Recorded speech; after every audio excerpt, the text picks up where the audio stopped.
નમસ્કાર દર્શક મિત્રો, હું છું પરમાર અનિશા. તમે જોઈ રહ્યા છો લોક સામના ન્યૂઝ. તો જોઈએ આજના સમાચાર અમરેલીથી અમારા રિપોર્ટર સતીશ રાઠોડ સાથે. અમરેલી જિલ્લામાં આજે આમ આદમી પાર્ટી દ્વારા વધતી મોંઘવારી અને રાજ્યમાં સર્જાયેલી ડીઝલની અછત મુદ્દે સરકાર સામે અવાજ ઉઠાવવામાં આવ્યો.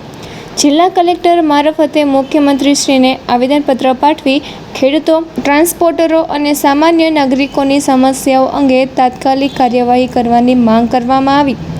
આમ આદમી પાર્ટીના જિલ્લા પ્રમુખ અને પ્રદેશ સંગઠન મંત્રી નિકુંજ સાવલિયાના નેતૃત્વ હેઠળ રજૂ કરાયેલા આવેદનમાં જણાવાયું કે ડીઝલની અછતના કારણે ખેડૂતોના ટ્રેક્ટરો બંધ પડી રહ્યા છે, જ્યારે ખાતરના વધતા ભાવ ખેડૂતો પર વધારાનો આર્થિક બોજ ઊભો કરી રહ્યા છે.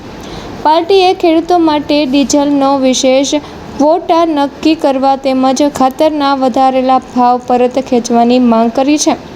સાથે ટ્રાન્સપોર્ટ ક્ષેત્રમાં પણ ડીઝલની અછતને કારણે માલવાહનો અડવાઈ રહ્યા હોવાનો આક્ષેપ કરી હાઈવે પર પેટ્રોલ પંપો પર 24 કલાક ડીઝલ પુરવઠો સુનિશ્ચિત કરવા માંગ ઉઠાવવામાં આવી છે. આવેદનમાં જીવન જરૂરી ચીજવસ્તુઓના વધતા ભાવ મુદ્દે પણ સરકારનું ધ્યાન દોરાયું હતું અને મોંઘવારી નિયંત્રણ માટે ઈંધણ પરનો વેટ અને સેસ ઘટાડવાની માંગ કરવામાં આવી.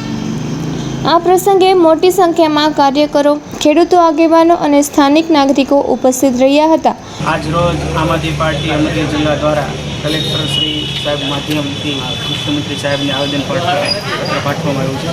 મોંઘવારીને લઈને સાથે સાથે પેટ્રોલ ડીઝલના ભાવ આસમાને પહોંચ્યા છે અને અત્યારે હાલાકી છે કે ભાવ વધારા હોવા છતાં પણ ક્યાંય મળતું નથી, જેના લીધે ખેડૂતો સાથે સાથે ટ્રાન્સપોર્ટરો, જેના વ્હીકલો છે, ટ્રાન્સપોર્ટનો ધંધો ઠપ થઈ ગયો છે.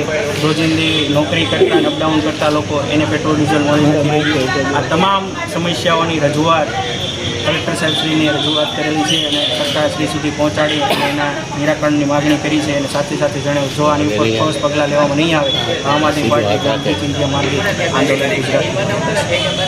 તો ફરી મળીશું એક નવા સમાચાર સાથે. ત્યાં સુધી જોતા રહો લોક સામના ન્યૂઝ.